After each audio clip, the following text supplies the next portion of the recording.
ماشومان ماشومان جینکۍ او هلکان کورنۍ د کریختار ورته عادت او پاملرنه د تعلیمي ام روغتیایي د ځان نظافت هم اړین دی تغذیه هم چنان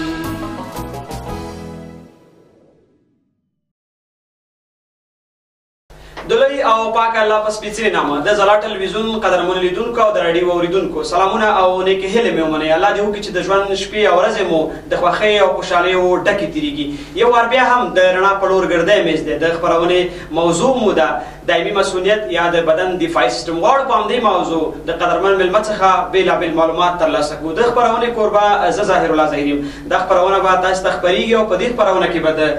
د بدن د دفاعي سیستم په اړه د واکسینونو ګټې او همدارنګه د میکروبونو په مقابل کې واکسین څومره اړین دی او څه کول پکار دی او ولې ډېری خلک د واکسینو مخالفت کوي. په دغه ټولو موضوعاتو د کونړ د ولایتي روغتون د اطفالو د برخې مسؤل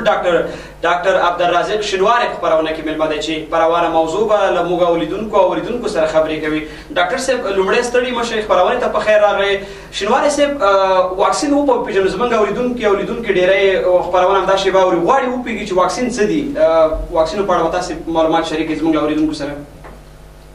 مننه ظاهر صاحب، تاسو او ستاسو د ځلا راډیو تلویزیون اوریدونکو ته السلام علیکم ورحمت الله وبرکاته. خوښ شوم چې زه هم د مهمې موضوع ته راوغوښتم چې تر څو د هېوادوالو سره په دې هکله باندې خبرې وکړو او هغه پوهاوی چې هغه یې نه لري په دې باره کې باید پوه شي چې څه کول پکار دي او خپل واکسین د کوم ځای ترلاسه کول پکار دي او څومره اړین دي په خپل ژوند کې د دیو او د دیو ماشومانو ته. زموږ عموما واکسین هغه تعریف یې داسې وکړو چې هغه ژوندي ضعیف شوي یا وژل شوي نه لیدونکي ارګانیزمونه دي چې په خپله د مرض د تولید قابلیت نه لري، اما د بدن دفاعي سیستم چې دی دا قوي کوي او د نورو امراضو په مقابل کې هغه یو دفاع ده چې د بدن یې ترلاسه کوي. بالکل ډاکټر صاحب ډېره زیاته مننه. خوشحاله اوسئ. درنو اورېدونکي او لیدونکي هم کولی شي په 0 اویا 6 څلوېښت 7 د شمېره باندې له موږ سره اړیکه ونیسي. زه د یو اورېدونکي اړیکه د خپرونې پیل کې راخلم، ګورم څوک راسره له کوم ځایه اړیکه نیولې. سلام، ستړي مو داسې اړیکه وصل ده، په خیر راغلی. خیر اوسې، مننه ډېره زیات. ریاض الله ما دم کړي نه مې اړیکه درسره نیولې ده. خوشحاله اوسئ ریاض الله. ور په خیر راغلی خپرونې ته. مهرباني په خپرونه کې ډاکټر صاحب راسره مېلمه دی او د مسؤلیت دایمي په اړه خپرونه ده. څه ویل لرئ، څه پوښتنه لرئ؟ مهرباني. په لومړي قدم کې خو به ستاسې د رهبر نه او ستاسې د ټول ټیم نه ډېره زیاته مننه وکړم چې دغه خپلو هېوادوالو لپاره مو ځانګړي پروګرامونه په لاره اچولي دي او د هغوی ستونزې اورئ او هغوی ته جوابونه ورکوي. ډېره زیاته مننه. خوشحاله اوسئ. کور مو ودان. مهرباني ډاکټر صاحب راسره مېلمه دی، کولی شئ پوښتنه ترې وکړئ. ډاکټر صاحب نه مې پوښتنه دا ده چې د کونړ په ولایتي روغتون څو قسمه واکسینونه تطبیقېږي او د کومو ناروغیو لپاره دي؟ همدغه پوښتنه چې لرمه چې دا راته جواب ډېره زیاته مننه. خپرونه وګورئ، ډاکټر صاحب به ځواب درکړي. ډاکټر صاحب یو اورېدونکي د دمکل نه د ریزولا اورور په نامه اړیکه نیولې وه. پوښتنه دا وه چې ولایتي روغتون کې کوم واکسین تطبیقېږي او د کومو امراضو لپاره؟ مننه ریاض الله وروره، کور دې ودان. ډېره ښه پوښتنه یې وکړه. زمونږ عموما د وزارت صحت عامې چې کومه پالیسي ده هغه په ټولو ولایاتو کې ده، نه تنها په ولایتي روغتون کې د کونړ بلکې په ټولو کې، چې موږ فعلا دپاره 10 ډوله یا د 10 امراضو دپاره مختلف واکسین دي چې هغه موږ تطبیقوو. خو د ژوند په هره مرحله کې بېل بېل دغه لري. موږ عموما د زیړي دپاره، موږ د ټي بي دپاره، موږ د پالج واکسین لرو، موږ د تورې ټوخلې دپاره لرو، تیتانوس دپاره لرو، همدغه شان د سینه بغل دپاره، د اسهالاتو دپاره، د شیرې دپاره. موږ بل دا ده چې د زکام دپاره واکسین موږ لرو. دغه 10 ډوله واکسینه فعلا دپاره موږ په اسداباد ولایتي روغتون کې په روټین شکل باندې ټول هغه ماشومان چې عمر یې د 15 کال نه کم دی هغو ته تطبیقېږي او مخکې وړل کېږي. ډېره مننه. ډاکټر صاحب راځو دې ته چې په افغانستان کې څو ډوله واکسین تطبیقېږي په ټول افغانستان کې تر اوسه پورې د وزارت ستامې چې تر لاندې؟ مننه ظاهر صاحب، ما مخکې ویلې چې وزارت صحت عامې دغه 10 ډوله واکسین چې په روټین ډول په ټول افغانستان کې تطبیقوي او ټول ولایاتو ته ولسوالیو ته حتی کلو باندو ته هم دغه د 10 ډوله واکسین خو د هغو ستراتیژي به فرق کوي بیله بیله ده په مختلفو وختونو کې مختلف لکه کوم ځایونو کې چې کلینیکونه اوسي او په هغه کې د واکسین ټیمونه دي بلکې افغانستان وزارت صحت عامه خوشبختانه چې ټول ملک او ټوله ټولنه د خپل پوښښ لاندې نیولې ده هغه خلک چې د کلینیک په 15 کیلومترۍ کې اوسېږي وزارت صحت عامه د هغو دپاره داسې یو ستراتیژي برابره کړې ده چې دغه خلک او برازي په کلینیک کې به په روټین ډول خپل دغه واکسین اخلي ماشومان کم کسان چې د 15 کیلومترۍ نه تر د 10 کیلومترۍ پورې کار لري دغه ټولنې ته به واکسیناتور ځي او هلته به په هغه ټولنه کې واکسین کوي یو ځای به انتخابوي یا د یو مشر اجرا یا د یو ملک اجرا چې هغه ته ټول خلک رسیدګي په دغه ځای کې ولري هغه به ځي هلته به خپل واکسین کوي بلکې وزارت صحت عامه ټولو ماشومانو ته او میندو ته کارډونه ورکړي د واکسینو دپاره چې هغه ته خپل مهالویش تر لارې هلته ځي او هغو سره ثبت یې هغه او په خپل وخت باندې هغو ته واکسین کېږي هغه خلک چې د 15 کیلومترۍ نه اخوا پراته دي هغه هم واکسیناتور ځي هلته په کال کې 3 میاشتې دلته هغو ته واکسین کوي او دغه ته موږ موبایل یا لرې ساحې ویو چې هغو ته ځي او هلته دغه واکسین تطبیق کوي دا د وزارت صحت عامه پالیسي ده چې په ټول افغانستان کې پلي کړې ده او په روټین شکل دغه پالیسي مخکې هغې وړي بالکل درنو لیدونکو ډاکټر صاحب راسره مېلمه دی تاسې هم خپرونه تر پایه وګورئ ډاکټر صاحب راځئ ته چې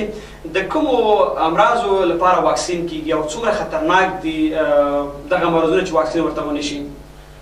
مخکې موږ ظاهر صاحب ویله چې دغه د 10 امراضو لپاره فعلا موږ هسې خو په ټوله دنیا کې وقایه د واکسین هم یو وقایه ده په ټوله دنیا کې وزارت صحت عامه یا د هغه ټولنې چې پرمختللي هغه زیاتره په وقایه باندې دغه کوي کوشش کوي چې هغه امراض چې د دې ورته رامنځته کېږي هغه باید د منځه یوسي او مخکې د هغه لپاره هغوی خپله ستراتیژیانې لري خپلې پالیسیانې لري چې هغه مخکې دې نه چې یو ځای کې یو مرض واقع شي هغه یې مخنیوی کوي یا د واکسینو په ذریعه یا د نورو ټیمونو په ذریعه یا د پوهاوي په ذریعه خو دلته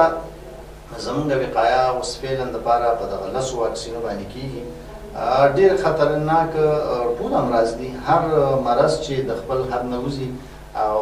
ماشومان زیاته یا ټولنه کې زیات وګړي پې اخته شي هغه زموږ دپاره خطرناکه ده فعلا دپاره زموږ وزارت صحت عامه چې ډېر فوکس کوي هغه د پولیو په دغه یا د پالج په واکسینو باندې کوي چې دغه پولیو داسې یو مرض دی چې یو پیره پې ماشوم اخته شو نو بېرته د روغېدو نه وي همغه معیوبیت یا مړینه رامنځته کوي نور امراض داسې دي لکه هغه که زه تاته ویم چې لکه تور زیړی شو یا د هغه نه علاوه زموږ ټي بي مرض شو دا شیری شو دا داسې مرضونه چې شاید په دې کې مړینه کمه واوسي خو وقایه حتمي او ضروري ده ځکه چې معیوبیتونه رامنځته کوي مړینې رامنځته کوي او په ټولنه باندې یو قسم بوج رامنځته کوي بلکې زموږ وزارت هم د دې لپاره چې په دې امراضو باندې چې دا زیات ساري او انتاني دي د دې نه د مخنیوي په خاطر باندې ځکه چې موږ د دې لپاره مختلف ټیمونه په مختلفو ولسوالیو کې لرو او هغه مخکې وړي که چېرته دغه آوټبریک موږ لکه اسهالات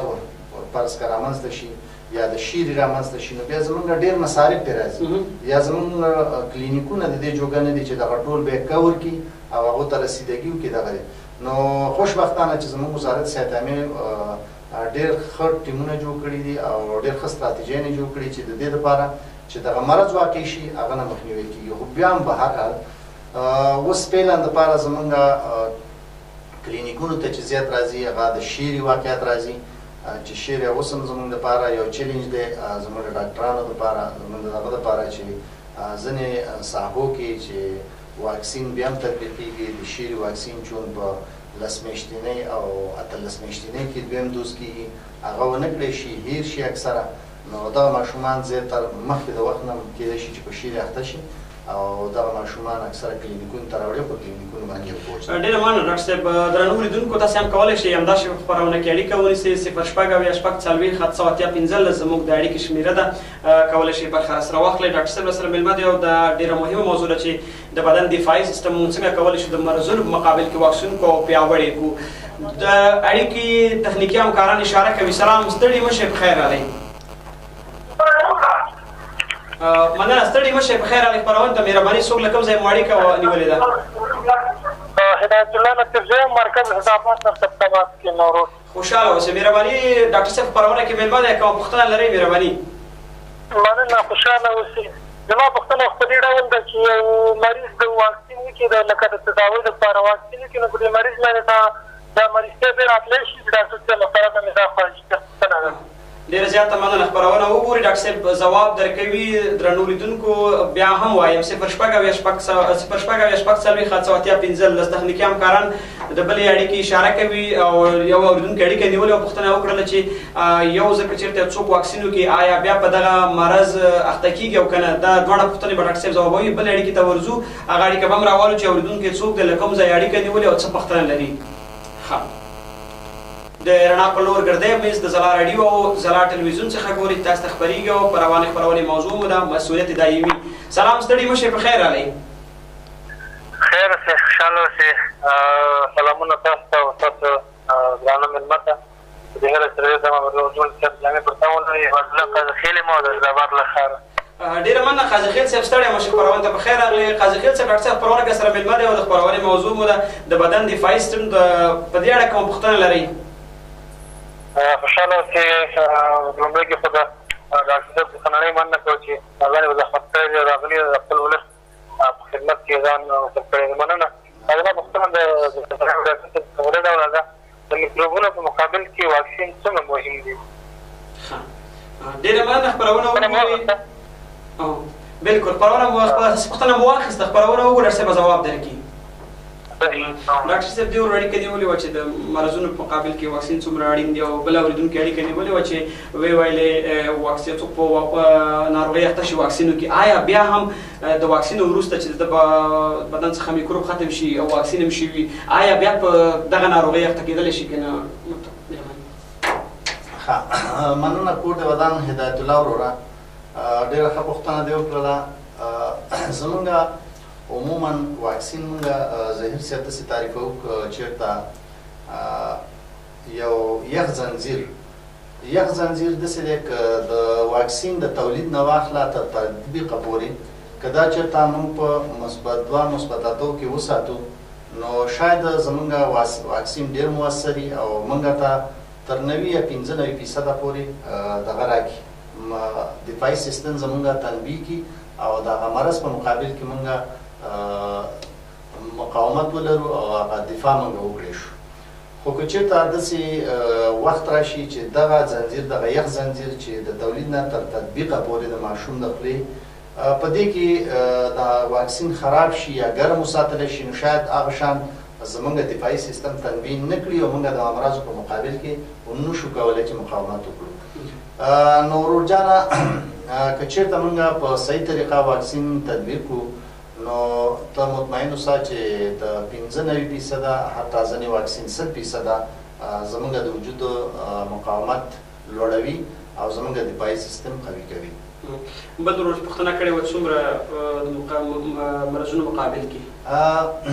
قاضي خیل صاحب ستاسو پوښتنه دا وه چې څومره زمونږ اړین دي د واکسین. نو اړین ډېر زیات دي ځکه چې د پخوا نه زمونږ د وزارت هغه امراض چې په هغه کې په ماشومانو کې یا په لویانو کې مړینه ډېره رامنځته کېده، د هغه په مقابل کې دوی وکړل چې یو داسې ستراتیژي جوړه کړي چې د دغه لپاره واکسین پیدا کړي، د نړیوالې ټولنې نه وپاړي او د دغه امراضو هغه کم مرګونه چې وو، کم امراضو نه چې زیاته مړینه رامنځته کېده هغه راکم کړي. خوشبختانه پخوا زمونږ په یو ساحه باندې چې به شیر اول به شیر واخلو، په کومه ساحه چې به شیر راغی په هغه کلي کې په هغه سیمه کې به ډېر زیات مړینه رامنځته کوله. اوس فعلا دپاره موږ الحمدلله د شیر په مقابل کې واکسین کوو، ځینې وخت کمپاینونه کېږي په کال کې یا په دویم کال، نو د هغه په مقابل کې هغه مړینه چې ده هغه اوس ډېره راکمه شوې ده او موږ چېرته کېدی شي په ټوله دغه کې 1 یا 2% مړینه ولرو. پخوا به دا فیصدي 50% ته رسېدله او مړینه به یې رامنځته کوله. ډاکټر صاحب ډېره زیاته مننه، خوشحاله اوسئ، کور مو درنو لیدونکو له موږ سره اوسئ. د خپرونې په دې برخه کې تخنیکي همکاران د یوې لنډې دمې اشاره کوي. دمې ته ورځو، بېرته راګرځو، له موږ سره اوسئ.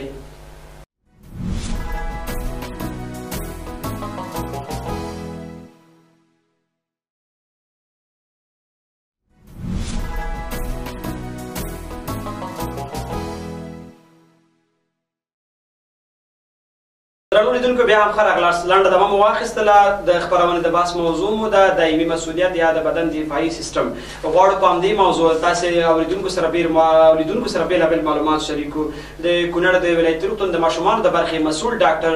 عبدالرازق شینوار را سره خپرونه کې مېلمه دی. ډاکټر صاحب زموږ په ټولنه کې کوم واکسین تطبیقېږي په څو ډول دي؟ مننه ظهیر صاحب. مخکې دا خبره ما وکړله چې زمونږ په ټولنه کې عموما 10 ډوله واکسین تطبیقېږي د 10 ډوله امراضو په خاطر باندې چې ځینې دا واکسینونه په یو دوز کې 4 او 5 یو ځای شوي دي او هغه موږ تطبیقوو او ځینې په جلا جلا ډول باندې دي. برنامه زمونږ د دې دغه امراضو دپاره ده د وزارت صحت چې هغه موږ وویله چې د تور زیړي دغه شان د ټي بي د امراضو دپاره د پالج واکسین یا د پولیو واکسین دي، ډیپتریا د خنک واکسین دي او د ټولې ټوخه دي، ټیټانوس دغه شان د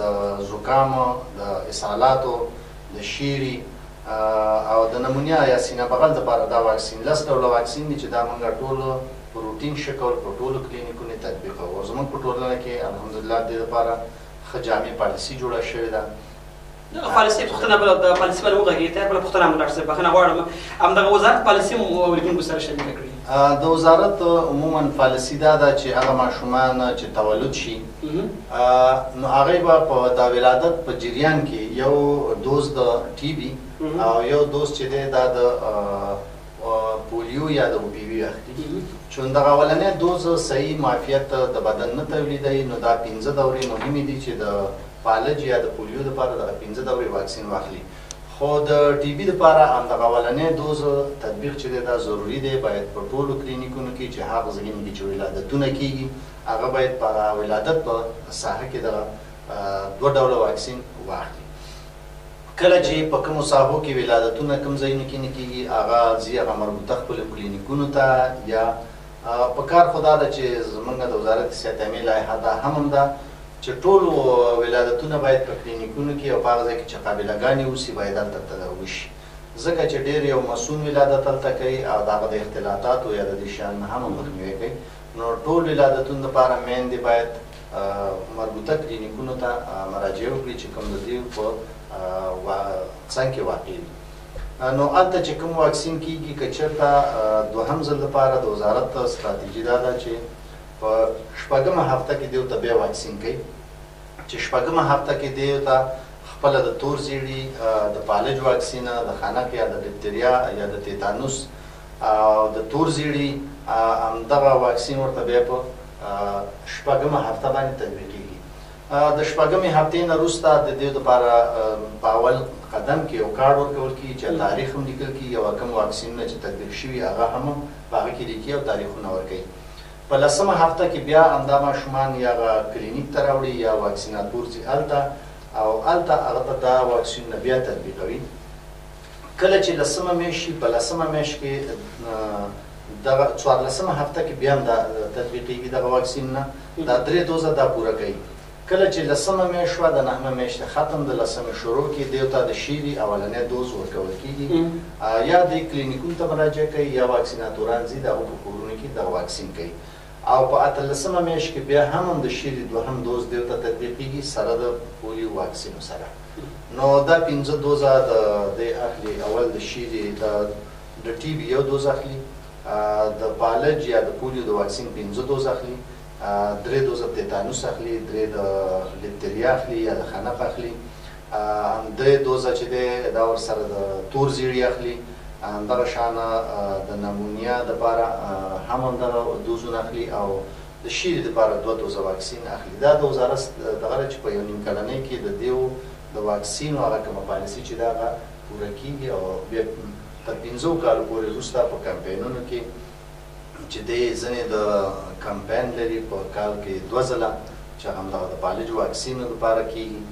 په کوم ځای کې چې کیس رامنځته شي نو هلته بیا ماپینګ باندې په مربوطه ولسوالیو کې یا مجاورو ولسوالیو کې هم دا واکسین تطبیقېږي. ډاکټر صاحب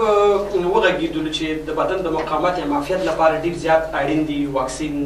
خو کله چې په افغانستان کې په عموما د واکسین نوم اخیستل کېږي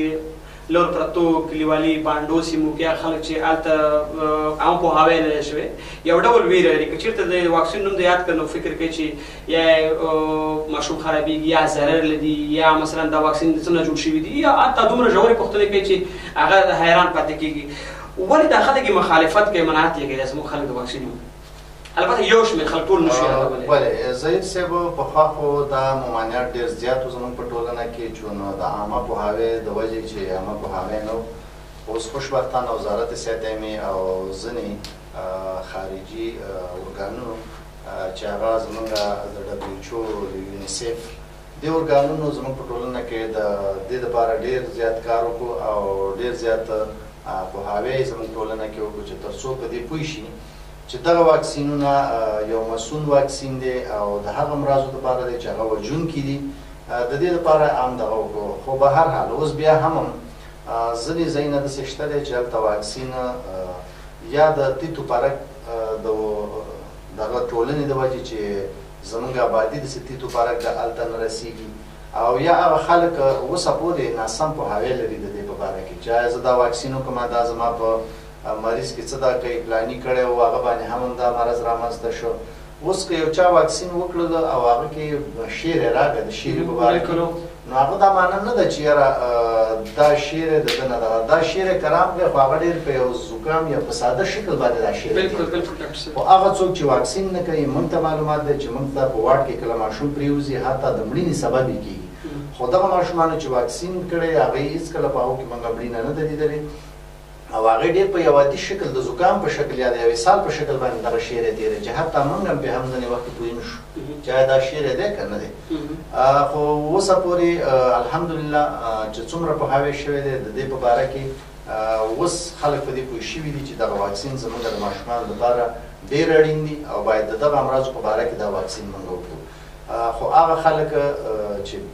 ناسم پوهاوی لري هغه اکثره په لرې ساحو کې دي او یا مهاجرتونه کړي دي یا عامه پوهاوی نه بې برخې دي تاسو یعنې خوشبینه چې اوس خلک یو څه پوه شوي دي الحمدلله اوس تقریبا که موږ ووایو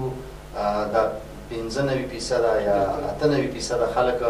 د واکسینو مخالفت نه کوي او خپل ماشومان په خپل وخت باندې کلینیکونو ته راوړي اوس ډېر خواله پکې راغلی دی او خلک یې کوي واکسین غواړم ډاکټر صاحب د دې بحث یو بل لور ته لاړ شم کوم خلک چې واکسین ونه کړي صحیح ده چې دغه فایدې لري دومره مهم دي د بدن د معافیت لپاره د مقاومت لپاره د مرضونو مقابل کې اوس یو چا واکسین ونه کړله د کوم مرضونو سره مخ کېږي او عواقب یې څه دي عموما زموږ هغه امراض چې هغه انتاني سیر لري یا د یو نه بل ته لګېږي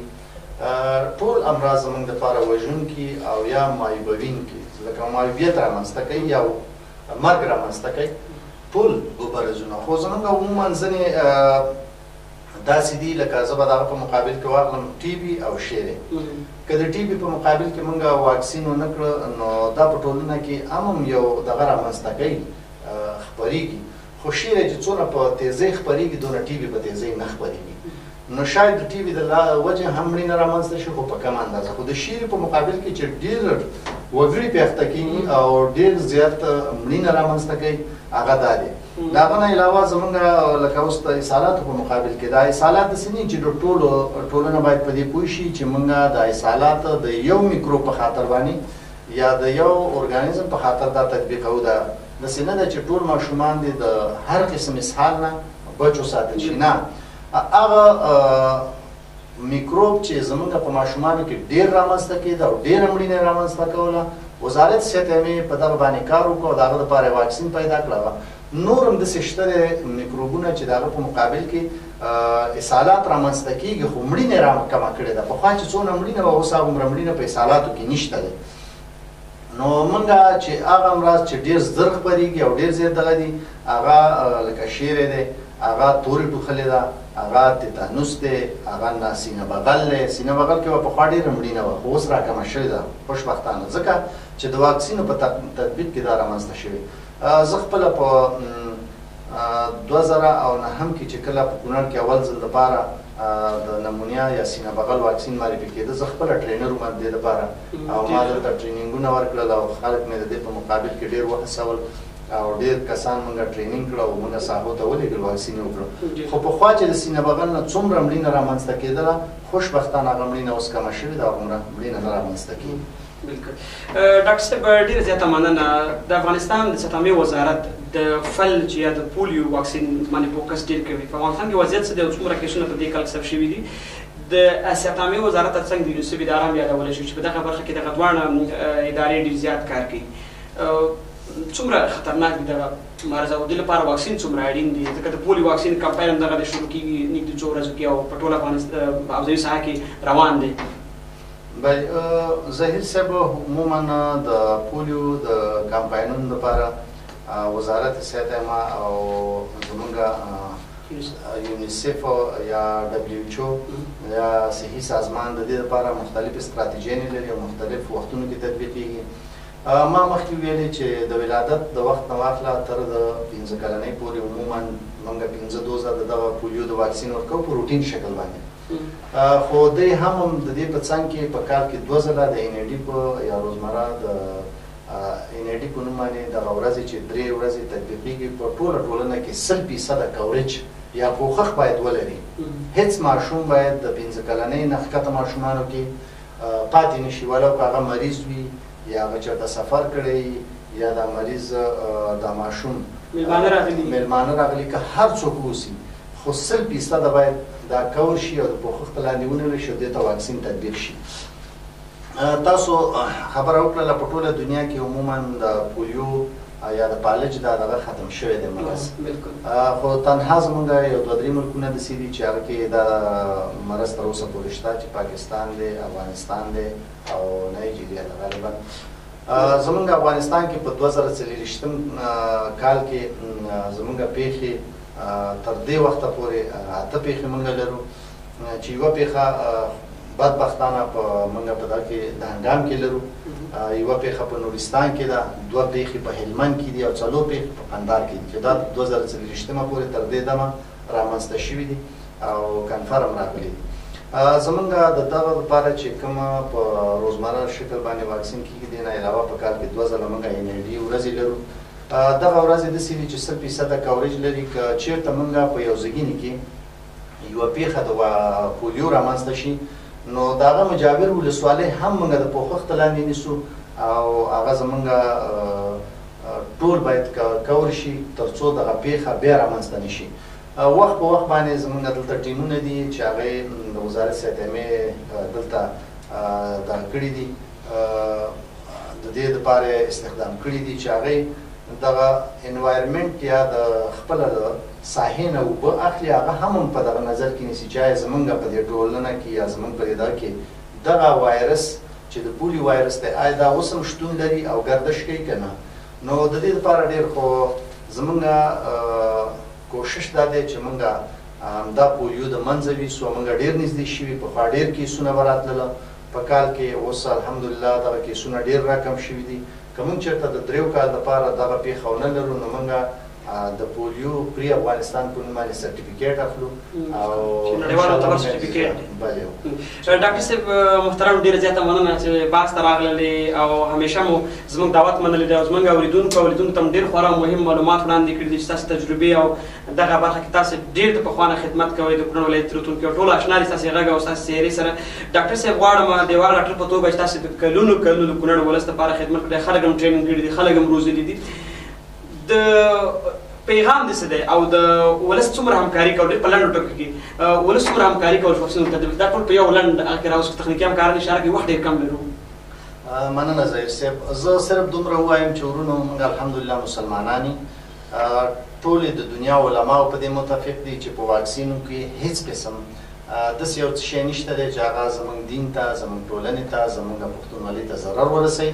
نو ټول هغه ماشومان چې ستاسو پیدا کېږي هغه به یې مربوطه کلینیک ته راوړی شي د دې امراضو په مقابل کې هغه واکسین شي او هغه خپل د وجود مقاومت لوړ کړي او د دغه امراضو نه ځان وساتي او